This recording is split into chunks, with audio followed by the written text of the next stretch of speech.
Yay!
Always trust everyone to be themselves, but trust in the fact that you can see them well. I mean, so it's like, trust.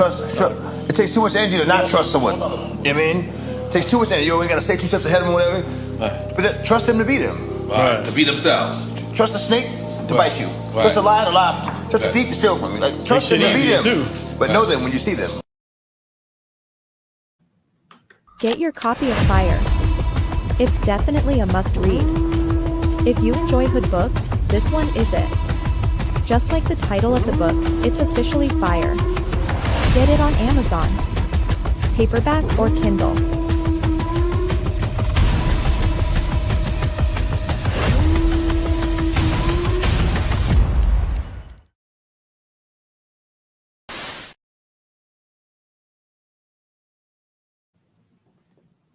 Peace. This is your brother Nasir, and this is the enemy's public. Peace to my brother Big Dog Philly OG. This evening, the conversation is the complexity of darkness of the entertainment industry. The complexity and darkness of the entertainment industry and the Francis Scott Key Bridge. I know people are thrown off because I put those two things together, yet we're going to make them synonymous this evening. Salute, peace to my brother D. Allen Warren. Thanks for tapping in, good brother. Now, the entertainment industry should and has been under a lot of scrutiny as of late. Peace to Ghetto Child Clinic. My brother, thanks for tapping in. As I said, the entertainment industry should be it has been under a lot of scrutiny lately, though the focal point is the sexual deviance of one particular music executive, Sean Diddy Combs. We should dive really deeper to go to the ocean's floor.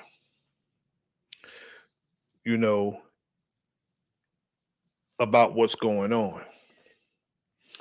I'm going to start off by saying straight up that I don't like Puff. I don't like him because he's always served to our detriment.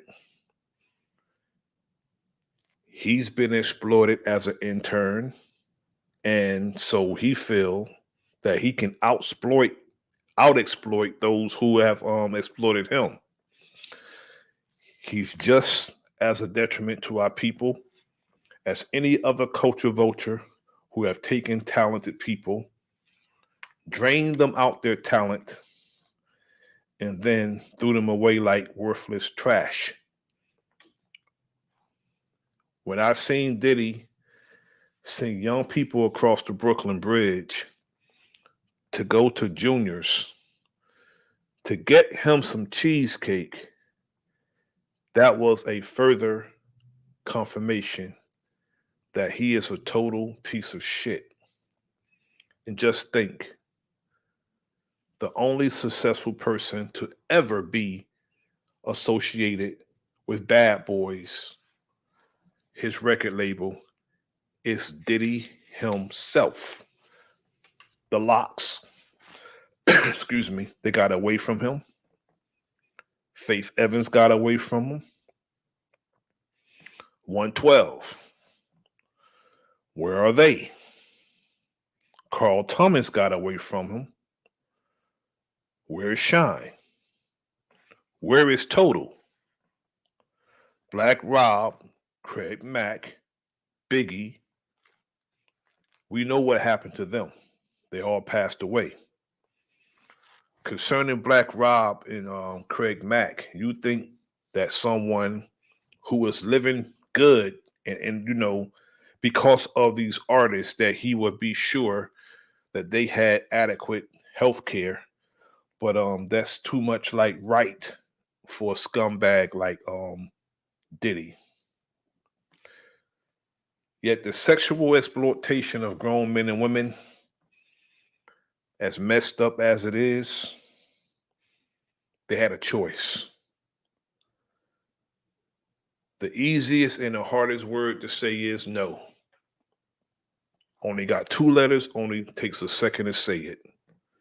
That came from Chuck D. They could have said no. Yeah, it is very disrespectful for someone to proposition someone in a sexual manner, male or female. Yet it is beyond. Again, peace to my brother, Big Dog Philly OG. It is beyond evil to sexually exploit and abuse children under the guise of developing their talents. The fame and glamour in the entertainment industry is like makeup. You take it on, you put it off. Nothing is yours. It's just a facade, it's just makeup. And a lot of these people are sad and they're put in positions that is deplorable. Yet the so-called moguls are living it up at the expense of the artist.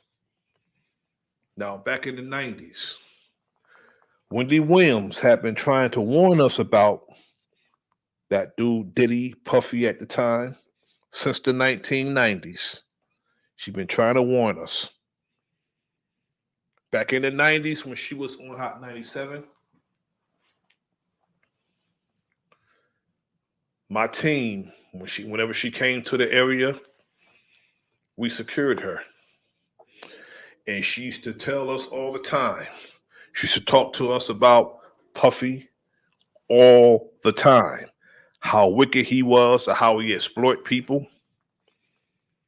Everybody thought that she was on some delusional, troublemaking, blabbermouth crap.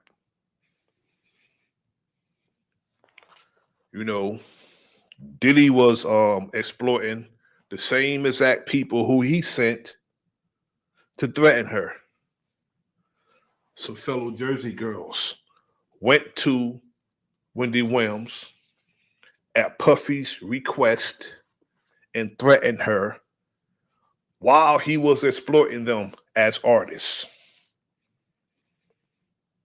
Wendy Williams is talking about his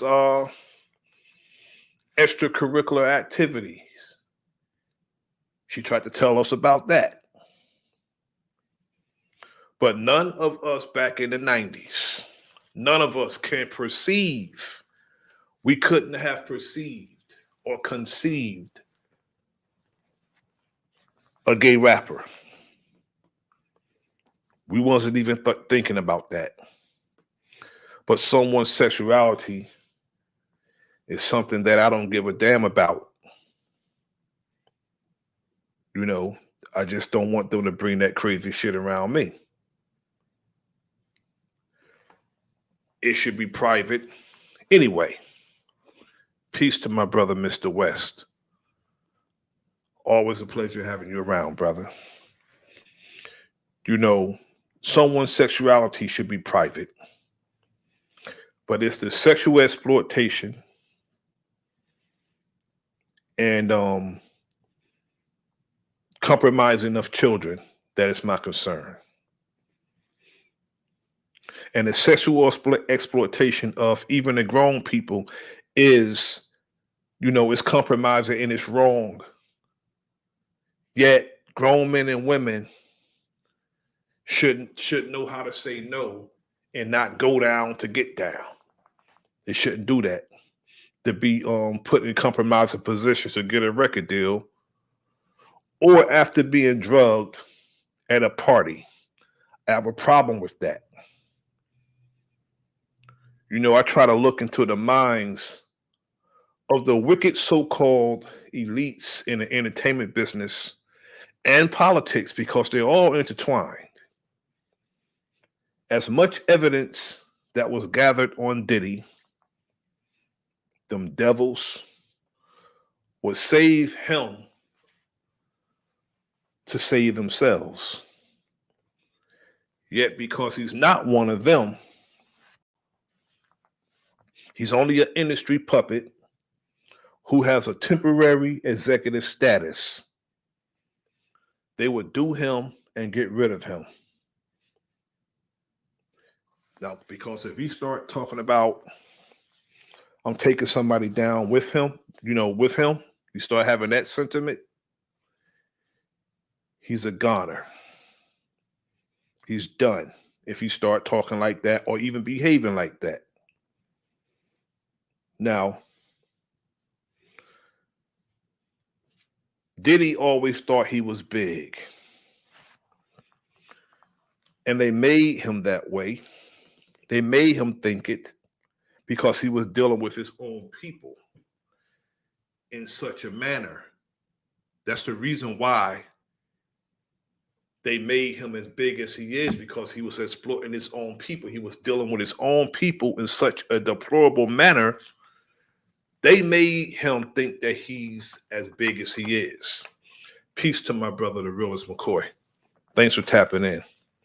It goes back to that head nigga in charge thing.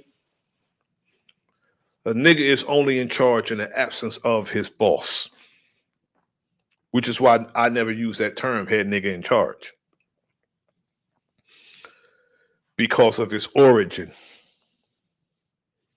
It gets real dark and ugly with Diddy. He'll exploit our people in a way or any way he can. Diddy is so wicked and sly and, not even subtle. He's so wicked and slithering that he had an organization called Daddy's House, a center called Daddy's House. The organization was supposed to help troubled children, troubled youth. Meanwhile, he was exploiting and troubling the youth under the guise of trying to help, saying he helping young people. Daddy's House. And then he had a sister who a lot of us revered, Sister Soldier. She was a rapper affiliated with Public Enemy who traveled the nation standing and acting on behalf of our people. She had her working for him. Sister Soldier used to work for him at Daddy's House. But when she found out what he was about, she got away from him.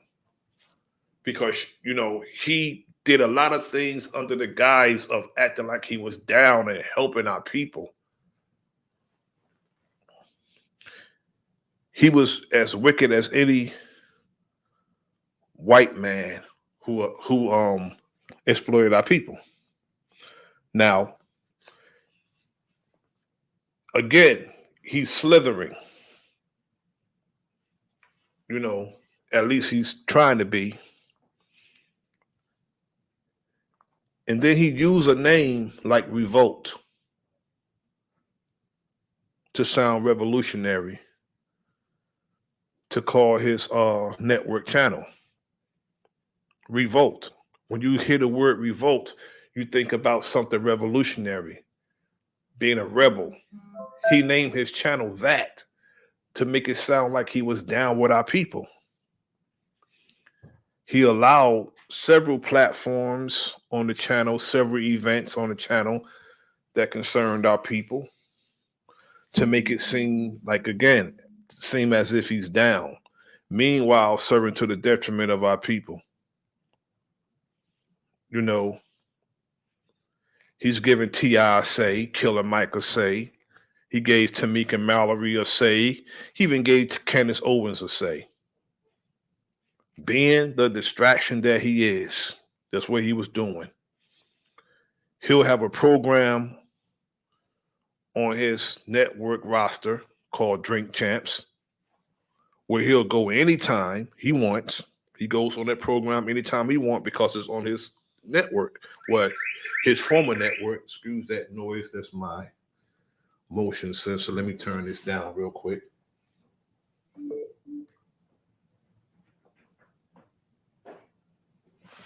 Now, he goes on Drink Champs anytime he wants, again, because it's on his network. And make hip hop artists feel uncomfortable by propositioning them and calling them daddy, calling grown men daddy, offering to take them shopping. You know, I remember having a conversation with my brother Kyrie. We were listening to music. This was back in the 90s. Every other word was player hater this and player hater that. And we both looked at each other and said, this is going to be a problem. It's going to be a problem. The problem it came is that anyone who attempts to call out foolishness will be labeled a player hater. Not that the person who we called out was actually a player. It's just that they was willing to play a game and play the game.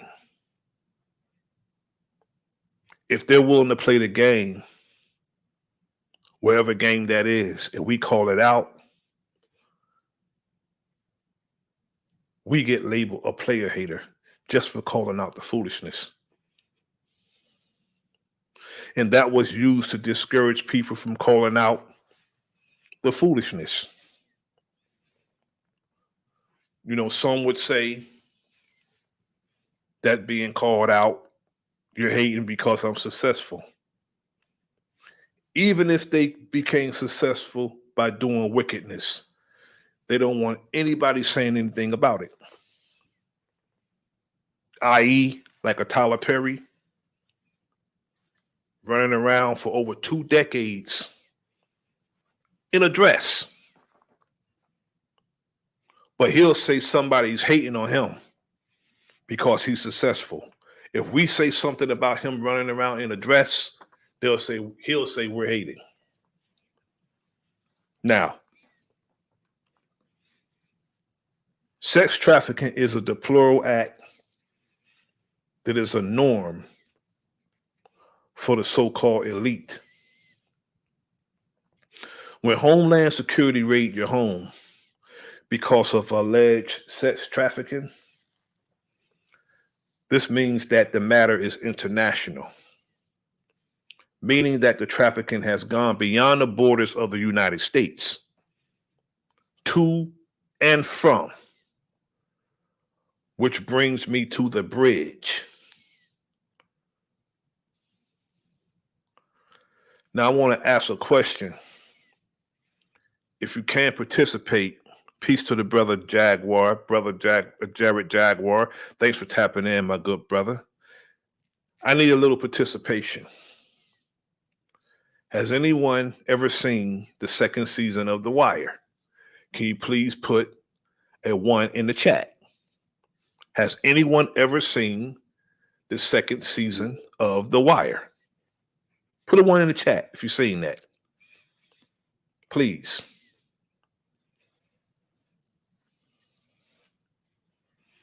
Because I'm going somewhere with this.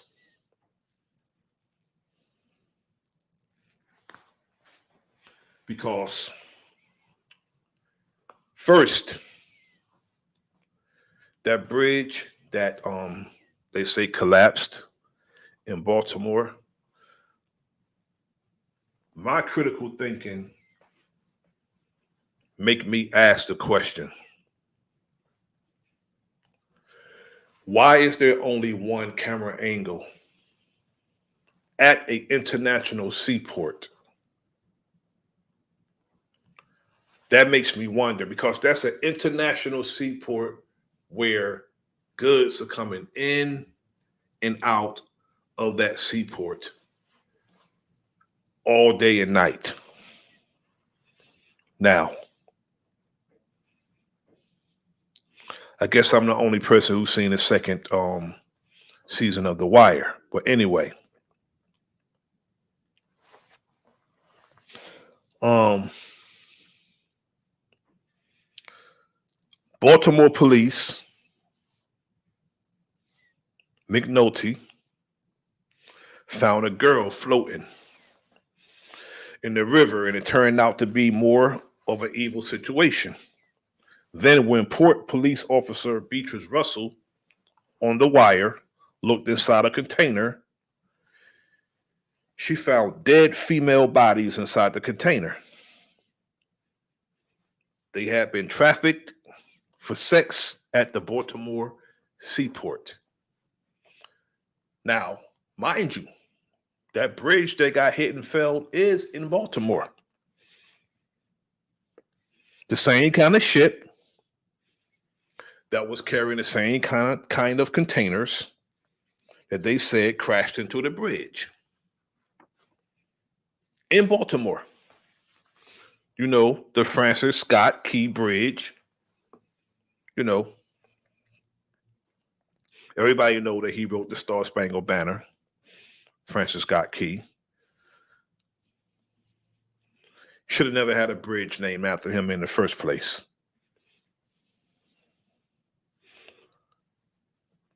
As much news as that is, how terrible that is, you know, that bridge is synonymous to what's been going on for years. It's nothing new that children and people are being taken advantage of in the entertainment business or industry. That's nothing new. That is branch knowledge. Now, as bad as that is, how terrible that is, we got to stay focused. Diddy is now the focal point, but he is not the root. As wicked as the Diddy situation is, can you imagine something and someone being worse? Can you imagine that? Now, there's a series out called Quiet on the Set. And it shows us something is far more worse than what Diddy is doing and has done. If you could, I forgot what, I think it's on Max. It's a series called Quiet on the Set. It's dealing with the darkness of kids TV, and it shows how Dan Schneider, a writer and program developer for Nickelodeon, have been exploiting children for decades on a much higher level. Now, he wrote most of the big shows on Nickelodeon all the way back to like the 90s. I just started watching it today. I'm going to come back and I'm going to give, that information. when I finished watching Quiet on the Set. So if anybody have a chance, watch Quiet on the Set. It shows how this dude, Dan Snyder, had been compromising and exploiting children for a long time. Lewdness, subliminal suggestion, sexual subliminal suggestion on TV shows. He's the one who had Keenan and Kel, I believe that's their name. Keenan and Kel, I think that's their name. And Nick Cannon in dresses. He had them in dresses back in the 90s. So if you get a chance, watch it. Now, I'm going to do a video presentation. They're going to some of it's about Diddy, and I just give my narrative of the situation. But it's nothing new when it comes to this dude. They knew he did it. It goes back to what I've been saying for years. They do the dirt to get the dirt on you. And when they're done using you as their tool, they break their tools when they're done with them. This is what's going on with this dude. They're breaking their tool because they're done with him. They laugh at some of these dummies because they think that they're going to pass off generational wealth to their children. Name one who was an executive bigger than these dudes that passed their money on to their children. Soul Train is owned by white people now. Soul Train. BET is owned by Viacom now. The man's still living, but he sold the television station. He sold it and got a basketball team.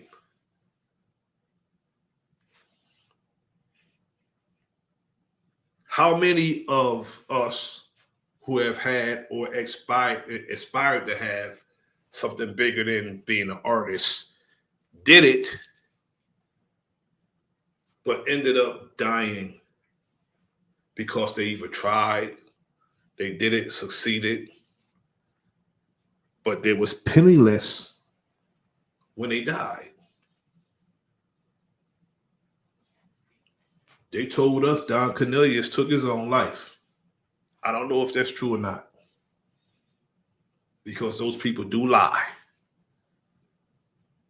I'm not understanding, why the man took his life, but they say he took his life. Now I'm going to share my screen and get into the videos.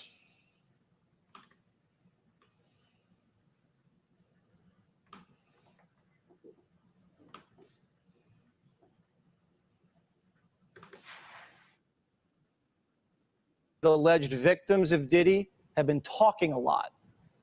And we're hearing a lot of people in Diddy's orbit, names are very worried. Derek Parker is a former member of the NYPD's Rap Intel unit, and he joins me now. You had dealings with Diddy back in the day. What was that like? Well, I dealt with him when he had problems with assaults, and he had the shooting at Club New York back in those days. So I was probably the detective that was assigned to go out and investigate what happened at those particular locations with Steve Stout with MTV and with the shooting at the New Yorker Club. Now, the word is that he had his girlfriend at the time, J-Lo, smuggle the gun inside the club. He never caught any charges for it, but his boy went down. Now you see him at the top. I mean, billionaire, all the hits. He's mentoring everybody in the business. But there's some sinister things happening under the surface, according to this lawsuit. Did you see that coming? Yes. When I saw the payoff with Cassie, and I saw that come out and how that was quickly taken care of, I knew things were going to come after this. I knew that there were going to be other people that that were going to follow in line, or people that he had past relationships with that were going to probably come forward and bring up allegations of his conduct and things that he's done. When you hear about the sex trafficking, the hidden cameras in every room, the narcotics, paying off law enforcement, the affiliation with gangs, how do you interpret that?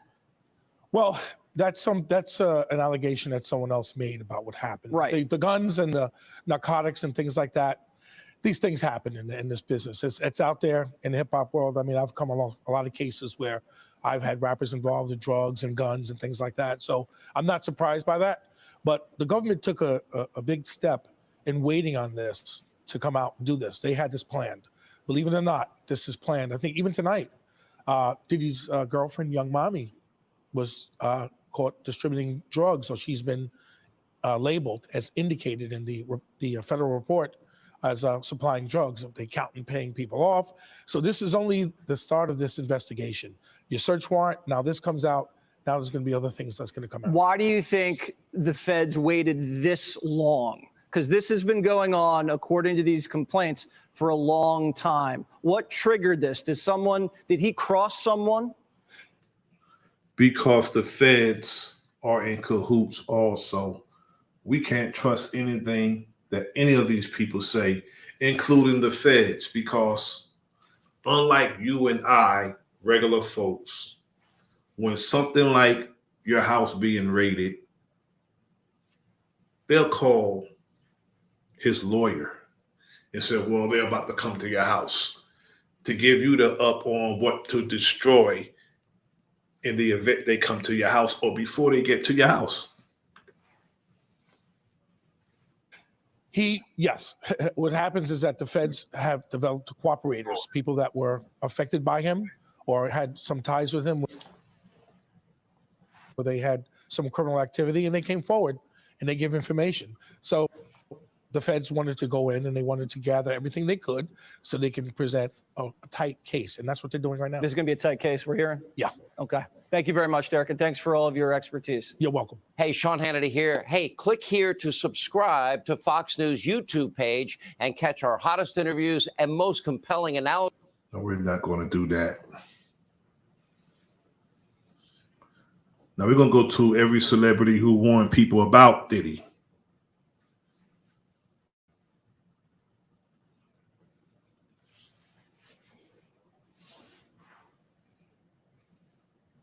Hip-hop legend and media mogul Sean Diddy Combs has seemingly remained untouchable for years. And now the potential downfall of his empire and legacy has taken the hip-hop community by storm. But was the writing always on the wall for Diddy's alleged behavior? Several celebrities have casually spoken out about his so-called parties, which lawsuits have alleged to be breeding grounds for sex assault and trafficking. Clues of what was allegedly behind the curtain began to emerge in November when Diddy's former girlfriend, Cassie Ventura, sued the mogul in federal court. All I can say to the people is watch both hands. Watch the flexing of the shoulders when you're in a fight. Watch the knees, watch the feet, watch every movement of the body when you're in a fight. Because we can't take anything that these people say for face value or any value, as a matter of fact. Now, all of this is weapons of mass distraction. So that's why I say we're in a fight. Watch all body movements when it comes to these people. On allegations of rape and a decade-long pattern of physical and sexual abuse. The singer, who was previously signed to Diddy's Bad Boy Records, claimed the rapper was controlling of every aspect of her Peace life. to my brother Drake Where Hobbs. she lived, what she wore, and even her medical records. The suit alleged several instances of abuse committed by Diddy, including battery, rape, and forcing her to have sex with male sex workers. The suit also claims Diddy used intimidation to control the R&B singer.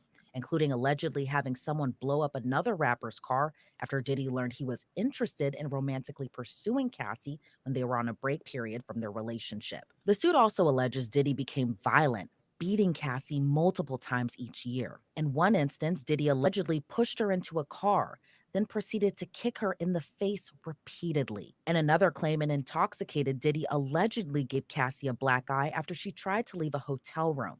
The hotel security camera footage captured the incident, but Diddy allegedly bought it off for $50,000. Those weren't the only instances of alleged intimidation.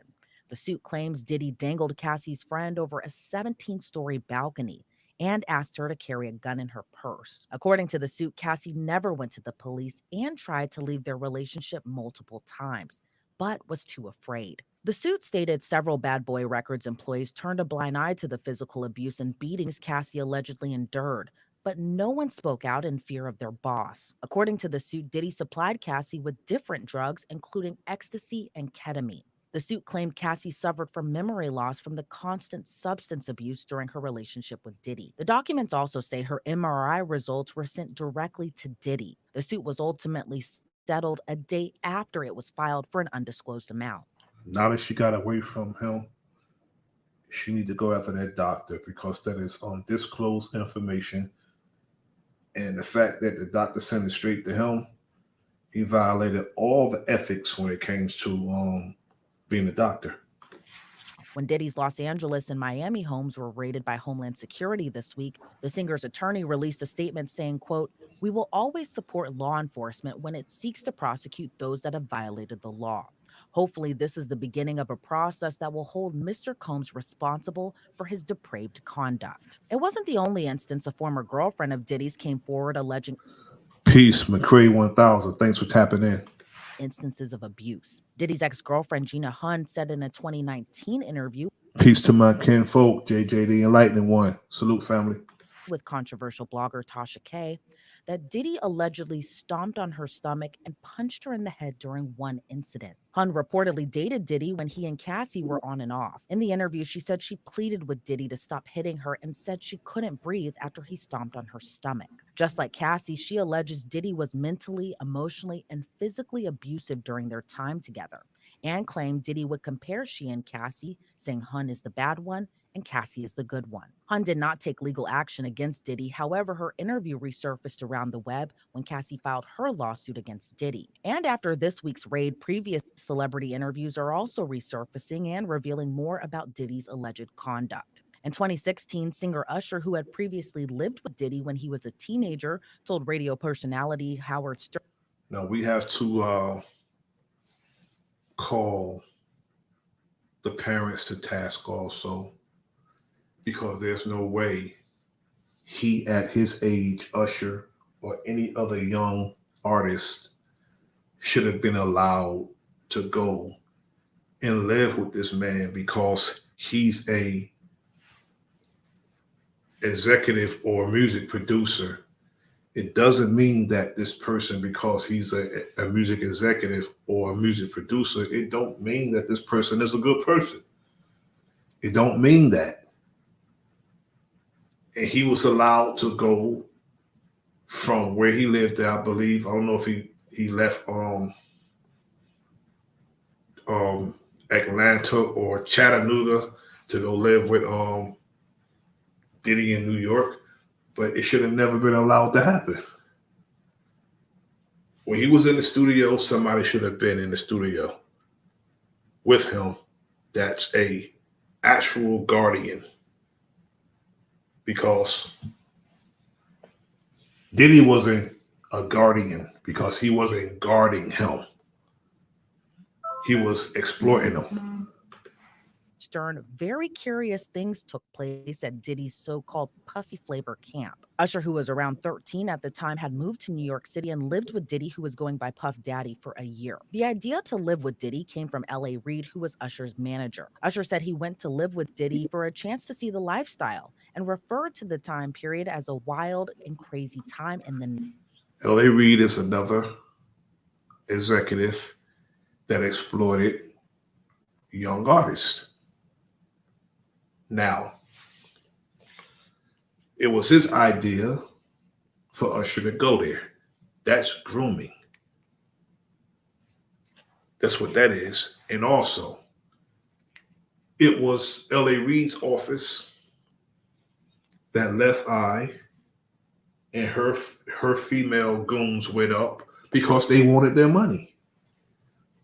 TLC sold millions of records, and they said they was living like they had a $50,000 a year job. They was living like that as someone who sold millions of records. They went up into L.A. Reid's office for their money with those goddammits. Respect to the true daughter of darkness. Thanks for tapping in, sis. And guess who was the one who told? It was Diddy who told that they went up there with the scraps. It was Diddy. 90s. And in a 2004 interview with Rolling Stone, Usher was quoted as saying, "Puff introduced me to a totally different set of stuff. Sex specifically. Sex is so hot in the industry. There was always girls around. You'd open a door and see somebody doing it or several people in a room having an orgy. You never know what's going to happen." But in 2016, when Stern asked whether Puffy's place was filled with chicks and oraging nonstop, Usher responded, "Not really. It was curious, and he got a chance to see things, but didn't know if he could indulge and understand what he was even looking at." Usher said very curious things took place there that he didn't necessarily understand. As for if it would be a place Usher would consider, That's a weird choice of words. I can understand if he said peculiar, funny, crazy, but he said curious. That's a weird choice of words. or sending his children to, this is what he had to say. 14 years old. You're a dad now. Would you ever send your kid to Puffy camp? Hell no. Meanwhile, a member of a girl group previously founded and managed by Diddy also spoke out after Diddy's homes were raided by federal agents. On Monday, Aubrey O'Day, who is a part of the group Danity Kane, shared a statement about Combs after the raid saying, quote, "What you sow, you shall reap." In December 2022, O'Day said she was fired from Danity Kane in 2008 because she wasn't willing to do what was expected of her, not talent-wise, but in other areas. She said she wasn't the only girl that was in those types of positions. This past September, Diddy announced his plans to reassign publishing rights to select Bad Boy Records artists, including O'Day's group Danity Kane. But O'Day claimed Diddy's deal came with... See, that's wicked. After the music has exhausted its maximum sales, then he gave the publishing to them. When they was popping and moving, he kept it. But now, all they could get, if they're lucky, is a damn commercial where somebody used the song or the music. If you're lucky, somebody would say, "Okay, we're going to use this for our commercial," or it gets some spins on the radio station. But to give them the music after it's exploited its sales and all the money that it could make, that's wicked. with strings attached, those strings being non-disclosure agreements, also known as NDAs, that the artist had to sign. O'Day said the NDA agreement included the artist would not disparage Puff, Bad Boy, Janice Combs, Diddy's mother. Of course, he would have them sign an NDA because he don't want that would be the deal, a non-disclosure agreement for your music. That means you can't talk. No matter what I did to you, I'm going to give you your music, your publishing, to be quiet. But I got all the money for your music, though. Meanwhile, Justin Combs Music, EMI Publishing, or Sony ever in public. And despite Diddy presenting the music group Danity Kane with their publishing rights, O'Day said that doesn't equal more money for the group, saying the deal would only bring her less than $1,000 in royalties. Another former artist of Diddy also reacted to this week's raid of Diddy's homes. Rapper Mace called the raid big payback and said it was amazing it happened on the anniversary of Life After Death, which was the last album posthumously released by Diddy's best friend, Notorious B.I.G. Mace and Diddy have a long and embattled history. Mace was previously signed to Bad Boy Records in the 90s and the early 2000s. He gave his publishing rights to Diddy for $20,000. When he attempted to get his catalog back years later, he publicly slammed Diddy when the mogul turned down Mace's offer to buy back his publishing for $2 million. Diddy ultimately gave the publishing rights back to Mace. Mace, who had previously worked with Diddy on hits such as Can't Nobody Hold Me Down and Mo Money, Mo Problems, before going on to have a successful solo career, said he escaped Diddy. During his podcast, which he hosts with fellow rapper Cameron, he seemingly referred to the serious allegations against Diddy, saying, "Everything now that we see playing out was all the things I escaped." Meanwhile, rapper 50 Cent taunted Diddy on Instagram after the feds raided his homes. The two have been feuding since the early 2000s. 50 Cent, whose real name is Curtis Jackson, wrote, quote, "Now it's not Diddy do it, it's Diddy done. They don't come like that unless they got a case." The beef between the two seemingly dates back to 2006 when 50 released a diss track called The Bomb, where he claimed Diddy knew who shot and killed Biggie in '97. Since then, the two have made numerous comments on each other. When Cassie sued Diddy in November, 50 Cent said his production company was working on a documentary about the sexual assault allegations against Combs, even posting a clip to social media featuring bad boy rapper Mark Curry alleging Diddy spiked women's drinks at parties. The Diddy Now, Mark Curry, if you haven't read his book, Dancing with the Devil, How Puff Burnt the Bad Boys, the Bad Boys of Hip Hop, that's the name of the book. Dancing with the Devil, How Puff Burnt the Bad Boys of Hip Hop. That is a very good read. If you don't have that book, you need to get it. I had the book probably about, I'll say, 10, 15 years.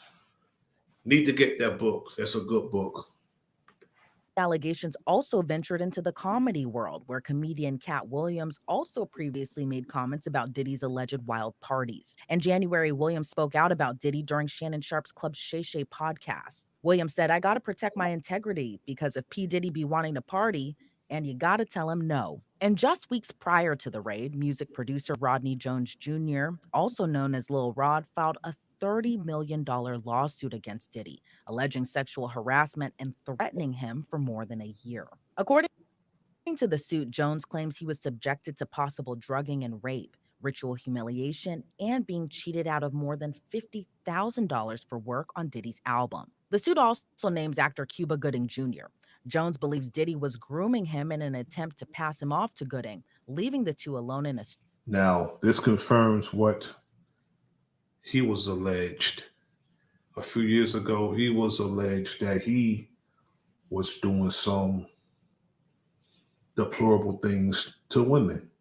And now he's named again and tied to Diddy. We'll see what happened. I'm going to say alleged because I don't know. But these people do the dirt with you to get the dirt on you. They ought to know because they was there doing that shit too.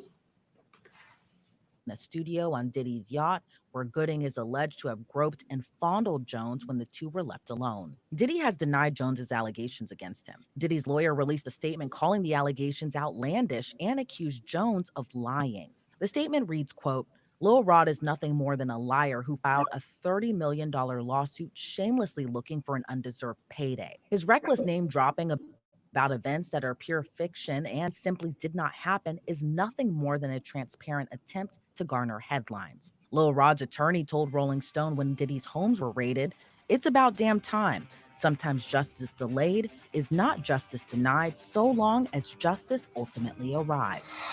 After Monday's raid, Diddy... This dude is wicked. He shoot women in the face and everything.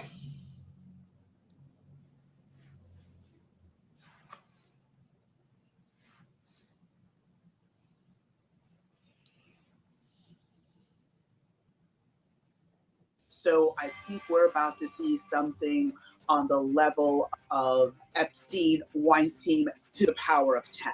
From members of the royal family to Grammy and... It's amazing how they, as bad as Diddy is, it's still to me amazing how they compare us to the most wicked of their people. They always compare us to the most wicked of their people. Diddy is a piece of shit, but they always try to compare us to the most wicked of their own people. And Academy Award winners. We're breaking down all the A-list celebrities named in court docs against P. Diddy, along with some startling accusations. I mean, first of all, that entire filing was just gasp for it. I'm not seeing a scenario where he can escape liability, criminal liability. He's been known for years as a renowned rapper, producer, and label executive who goes by the names P. Diddy, Puff Daddy, or his legal name, Sean Combs. Whatever name you want to call. This dude is a less than marginal talent who exploit people in any way he can. He will exploit you as a producer. He will exploit you as an artist. He will exploit you as a musician. He will even exploit you as a writer. He never wrote a rhyme in his life. He even said it in one of he didn't even write the part there when he said that. It doesn't matter if I write rhymes. I write checks. He didn't even write that. Call him, he's no stranger to legal troubles. Just this week, both Diddy's homes in Miami and Los Angeles were raided by Homeland Security. According to former prosecutor Melba Pearson, they're likely looking for some specific evidence. The feds are doing raids at 3 different homes of P. Diddy, including his homes in California, in Florida, and in New York. And what I think they're looking for are videos. So basically, P. Diddy had a habit, allegedly, based on... You know, actuality to me, this was actually, a show of force. More show than force. They knew the cameras would be rolling because they were at Diddy's house. So they had to give a show of force. Told to us through the filings by Cassie Ventura. They have all said that people have a habit of liking to video either him abusing other people or forcing other people to abuse each other for his pleasure, and would record all of that. So I think those are some of the things that the feds are looking for. I think they're looking for other types of evidence to corroborate the statements that were made by Little Rod, by Cassie Ventura, and the other people have come forward saying that he did abuse them. So they're looking for corroborating evidence and basically the building blocks to put together what will end up being a massive, massive, massive criminal case. So far, Diddy hasn't. I want to move on from that because I want to move the program on. I don't want to watch all that. I want to go to Natanya Rubin, the one who said he shot her in the face. I remember this. Hey, how you doing? So, here today about this latest lawsuit with the P. Diddy, Puff Daddy, Puffy, Sean Puffy Combs, whatever you want to call him, lawsuit that has come out involving the producer Little Rod. So basically his last 2 lawsuits, or last 2 major lawsuits, the one with Cassie, she made mention that Puffy made her carry his guns into nightclubs and wherever they went. And he threatened her to make her feel like she had to do so. And while there were lots of things of importance, that stood out to me. And I'm going to tell you why.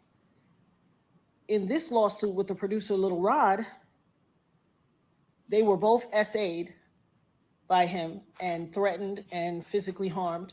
But in this lawsuit, he appears to be a very young producer to me. But he said something very specific. As a means of threatening him, Puffy said, that's why I shot up the club in New York back in 1999 and let Shine take the fall for it. Let me tell you why that's of utmost importance to me. Because I am the woman who he shot in the face in that 1999, December 27th, 1999, Club New York shooting. I have told everyone ad nauseum since then, even the surgeon who did the surgery to take the bullet. I got shot in my face with a 9mm 9mm hollow point bullet called a cop killer. I literally have told everyone and never changed what I said. I watched him. I got pow-powed in the face. I watched him fire the gun. I've said it all this time. Even the surgeon who did my surgery to take out part of the bullet fragments that was aspirating into my lungs and try to remove as many bullet fragments as possible testified in the criminal trial that while they were putting me under, I was screaming, Puffy, pew pew me in the face. He testified in the criminal trial. It is in the record. They all knew he did it. Everybody knew he did it, but he paid off the club bouncer named Sharice and all these other people and the club owners with their video to hide the video. That's his MO. I told everybody that. This man almost took my life, has traumatized my life, has caused undue harm, irreparable damage to my life, lied his behind off. I've had all these youngins on the internet harassing me, swearing that I'm making it up that he did it. And look what he did to Little Rod. He threatened him. Oh, you don't. They was doing the same thing to Wendy Williams. When she came to my city, my team was assigned to the security detail whenever she came to the areas, like New York, New Jersey areas. We protected her.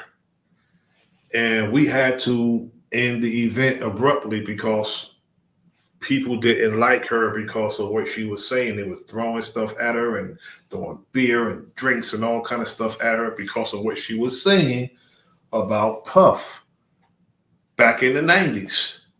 Because what he's doing now and what he's been doing, she's been talking about it since the 1990s. And back then, we couldn't perceive none of this going on. We had to get her out of there. You don't think I bust my gun? I shot up the club in Club New York and let Shine take the fall for it. I shot them people. Well. It only took 24 whole years for it to come out. You see this tattoo? This commemorates me getting shot. It took 24 years for him to come out and say it. I've been saying it all along, but y'all pick and choose who y'all want to believe. Oh, baby, you ain't seen nothing yet. Not only did he pew me in the face, he also set off a course of harassment against me for the past 24 years.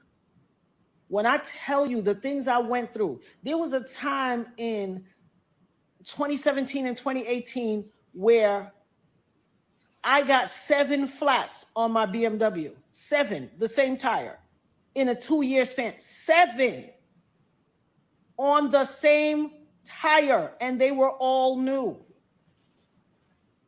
Every time it happened, I had to get a new tire. I have the pictures to prove it.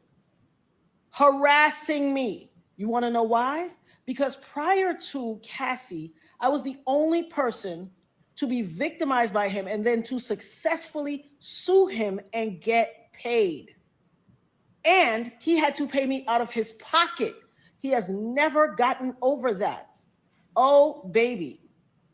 You see this RICO charge that's about to come? This conspiring and pew-pewing up the club and ruining or attempting to ruin my life? As God as my witness, I will not stop until you suffer every single iota of punishment, until I have every second of recompense that you took from me. For every tear that I had to cry or my children had to cry, I am going to get $1 million back from you. I will not stop until you pay the price for what you did to my life. And for all you people out there on the internet and in cyberspace and in the far reaches of my life or the perimeters or wherever, who always like, oh, she just saying that to get some. Hell, what you got to say now? What you got to say now? I had some youngins on the internet that ain't even old enough, that weren't even alive when it happened, arguing me down, cussing me out, calling me everything but a child of God. Go check Instagram, it's there. Harassing my life. Harassing me. Oh, you lying, he ain't do that to you. You just want clout. You just chasing clout. What is that to chase clout about? How is that clout chase worthy? It doesn't even make sense. Well, I guess it will make sense in this new generation, but you better believe I will have my say. I will have my say. Hashtag having my say. Hashtag the dopest nerd ever. Hashtag Eb Talks. Y'all ain't seen or heard nothing yet. I've had my say. The best and the rest is. Now I'm going to go to the videos about the Francis Scott Key Bridge. That breaking news that you started with, Matt, overnight in Baltimore, Maryland.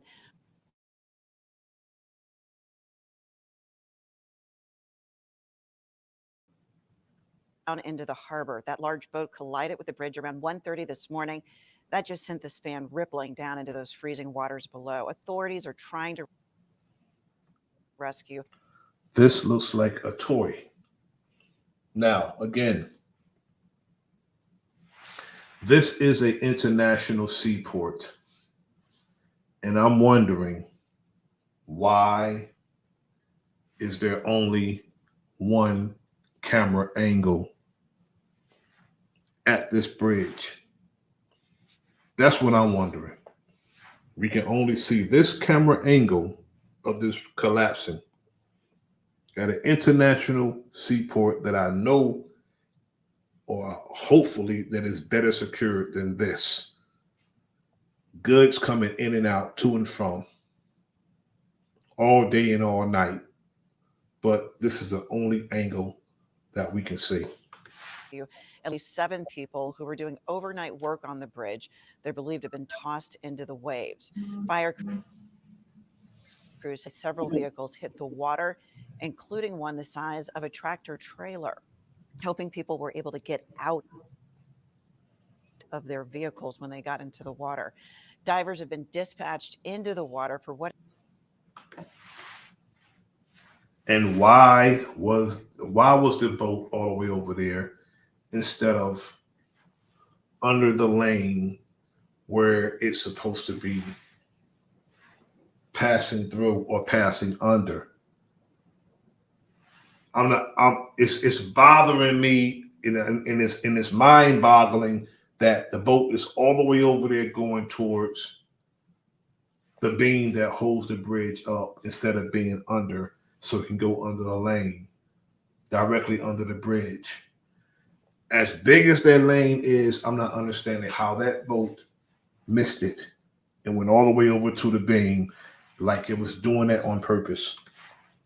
Is now being called a dire mass casualty. Yeah, it seems shady to me also. I have chills Warren. thinking about the people who were in those vehicles and the workers. And now the rescue that's underway. And so we're going to think good. We're going to go to the history of Baltimore's Francis Scott Key Bridge. It's the history and not a bridge's history. To help relieve congestion. It was named after Francis Scott Key to honor him. And it was an important part of the Baltimore infrastructure as well as city and U.S. history. So here's a little bit more about the bridge. These are pictures we have of its beginnings, and these are pictures from the Maryland Department of Transportation.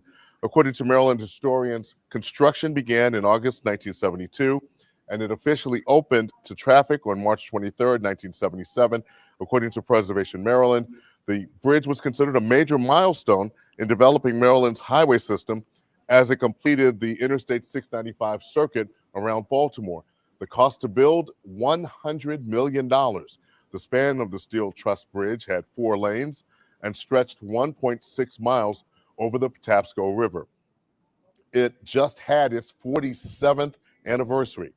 Originally, 2 tunnels were considered before the bridge was built. Again, it was named after Francis Scott Key, who watched the bombardment of Fort McHenry during the War of 1812. It inspired Key to write the poem that inspired the Star-Spangled Banner, the national anthem.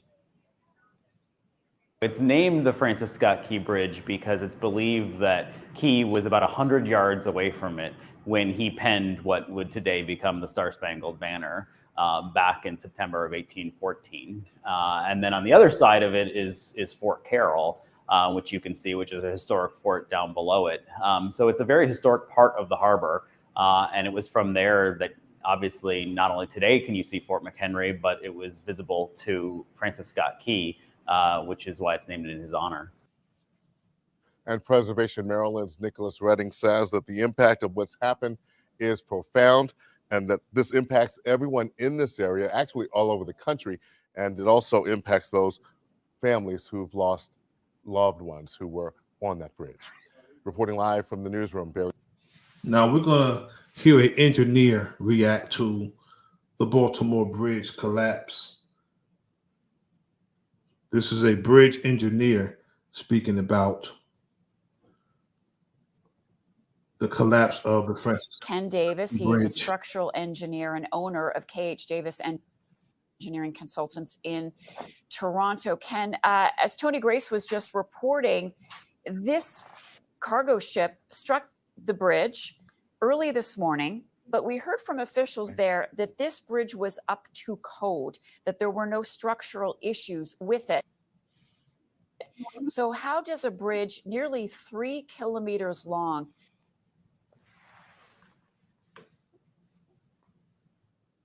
come down then like a pile of dominoes? Well, it's shocking to see the images of what happened. I was able to, excuse me, see a YouTube video that showed sort of a time lapse of the collapse. And of course, it appears that the ship was errant. It went off track. And I'm guessing that it just plowed right into the bridge pier, which of course provides support for the entire structure. If you look carefully at pictures of the bridge before the accident, you can see that the support that failed consisted of a very heavy concrete beam supported on what initially might look like 2 pillars, but in actual fact there's 4. And I'm thinking that if there was an impact on one of those 4 legs, that would have created an instability and caused that entire span to collapse. And the other reason that it might have brought the whole bridge down is that this isn't just a simple bridge that's supported at points. It's what's called a through truss bridge. It's a very large one, and the bridge itself relies on support from not just just individual supports, but even from adjacent spans. So it's a continuous structure. So if a part of it collapses, the rest of it can come down as well. And I'm just going to ask crew if we can upstairs perhaps put up those live pictures, if we have them, of the structure now. This is also a $4 billion insurance case. Also, $4 billion. The insurers could face losses up to $4 billion because of this collapse. And we need to dig into who has that policy of $4 billion of a bridge that only took $100 million to build, but it has a $4 billion policy on it. Now in the water. And I'm wondering, as we look at that, thank you, given the large debris field and the number of levels of investigation, including the NTSB, the FBI, is it going to be difficult, Ken, to reach a conclusion early as to exactly what happened? How difficult will it be to put together the evidence? I don't think it's going to be difficult at all. I suspect, and I'm only speculating, of course I have no knowledge, but I suspect what's happened is there was some kind of a failure of some of the systems on the ship. It just happens that I have some knowledge of these ships, and There's, of course, the main engines that propel it forward. There's also thrusters that allow the ship to move side to side. And I'm wondering, especially in view of the fact that it sounds like there was a mayday or a warning ahead of time, I'm guessing that there was some sort of a failure of one of the systems on board the ship, which caused it to veer off course and collide with the bridge pier. And I think that probably the investigation is going to show that this wasn't because of a faulty bridge, it was because of a faulty ship. Could you give us some insight then into why the ship lights may have been flickering right before the ship veered off coast? There have been reports of lights flickering just mere moments before the collision. Well, no, who knows? You know, I did a quick look, and it seems as if Larry Silverstein cashes in on a $1 trillion insurance policy on the Francis Scott Key Bridge. Larry Silverstein is the same person who cashed out on the World Trade Center collapse. Follow the money, you can find out what's going on. Just follow the money. I really couldn't speak to But that. would that be a human that was flickering them? Would that be some sort of mechanical or technical breakdown? Well, I guess it's possible that somebody was flashing lights to try to warn people, but I would think that that would be fairly ineffective. But the fact that there was some sort of a distress call made, obviously that's a key aspect of what's going on here. So I suspect that the people operating the ship somehow knew that there was a problem, and they tried to warn authorities to get people off the bridge and stop the flow of traffic. Ken, I'm going to squeeze in one last question with you, and that Yes. is about the age of this bridge. We understand that it was built in 1977. Again, though, we heard that there were no structural issues. That was according to the governor this morning. Would a bridge today be built to a different code? That is very young for a bridge. 1977, I'm older than that bridge by over 10 years. That's very young for a bridge. The George Washington Bridge is over 100 years old. George Washington Bridge is twice as old as that bridge. Than it was in 1977.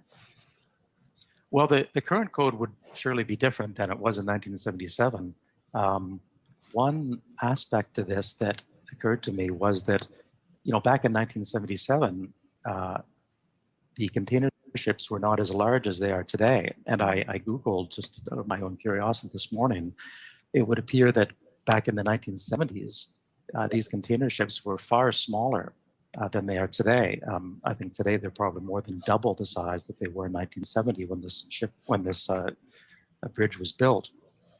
And of course, when we design structures like this, engineers, anticipate, what if something happens? For example, the Dome Stadium in Toronto, I believe, there's a lot of redundancy built into that roof in the event that an airplane were to crash into it. We don't want the whole roof to collapse, so it has to maintain a certain structure.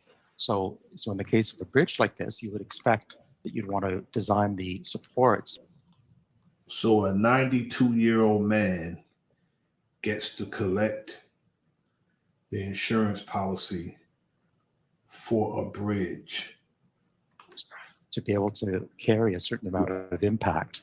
Now, of course, the size of impact that may have been anticipated back in 1970 may be very, very different than the size of impact that actually occurred in view of the size of the ships that we have today. Ken, hang tight. I just do want to ask you one other question, but I want to point out to our viewers that we are looking at the river and we see the U.S. Coast Guard helicopters overhead, again, as the search and rescue continues. So I lied, Ken. I got one more question, and that is, we heard from the governor that this is going to be a long-term rebuild of this bridge. This is a major commuter bridge. 35,000 vehicles go over this bridge every single day to the port. Based on your experience, how long would it take to rebuild a bridge of this size, almost 3 kilometers long? Oh boy, it's going to be a long build. It Years? would be hard to imagine. It would be hard to imagine anything less than a year. I would say probably more like 2 years. It's going to be a long build. Ken, thank you so much for being with us, part of our breaking news this morning. Ken Davis is a Also, being that the bridge can't, the bridge is inoperable. People are going to have to go all the way around. They can't cross the bridge. So it's going to raise the prices of gas. And the commute is going to be a lot longer for the people. It's going to really inconvenience the people. And prices are going to go up for the goods that's being shipped in and out. Things are done for a particular reason. And we have to consider it all. Again, somebody in the chat said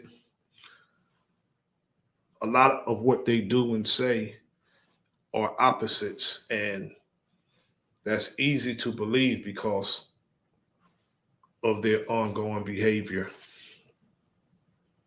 As long as I've been here, at least anyway, their ongoing behavior shows them as outright liars and conspirators and, ruthless murderers that will sacrifice anybody to get their desired results.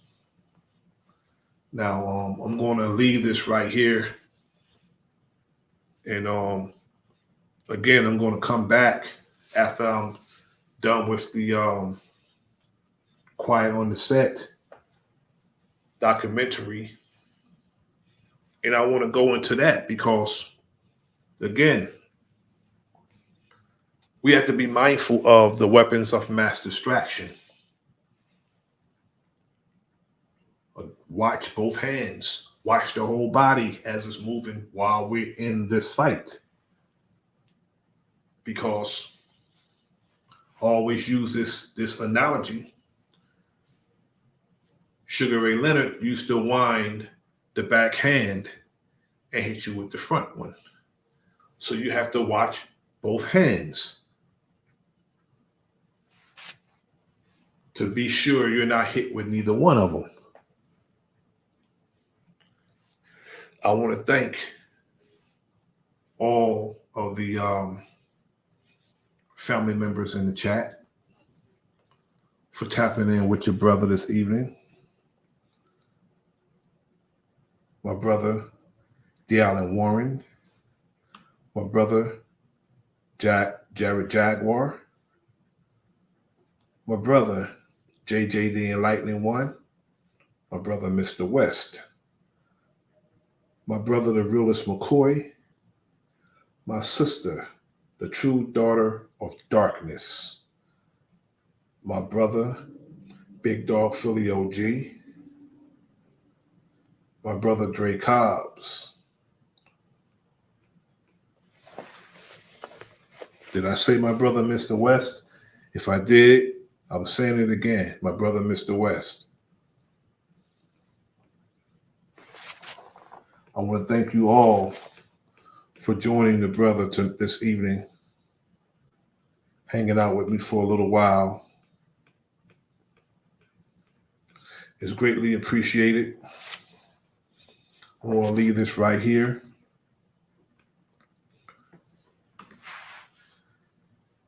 And I thank you for joining me. Enjoy the rest of your evening. Peace, power, and the utmost respect to you all. Whether you like it or you don't like it, you love it, you hate it, one thing, for damn sure you are gonna respect it.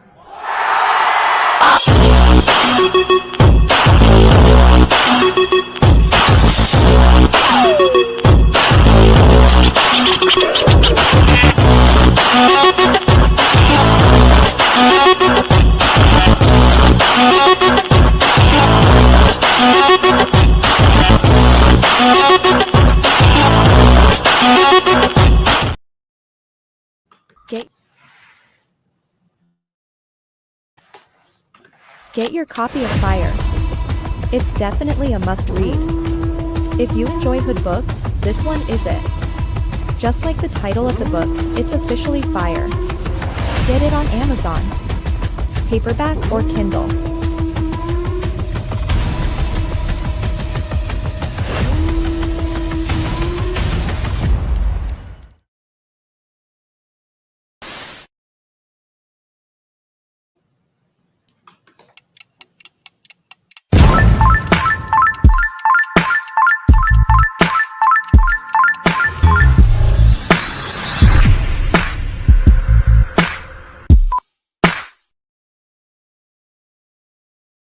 The once goal-driven, ambitious Sapphire turns to the street life after the sudden death of her big brother Dre.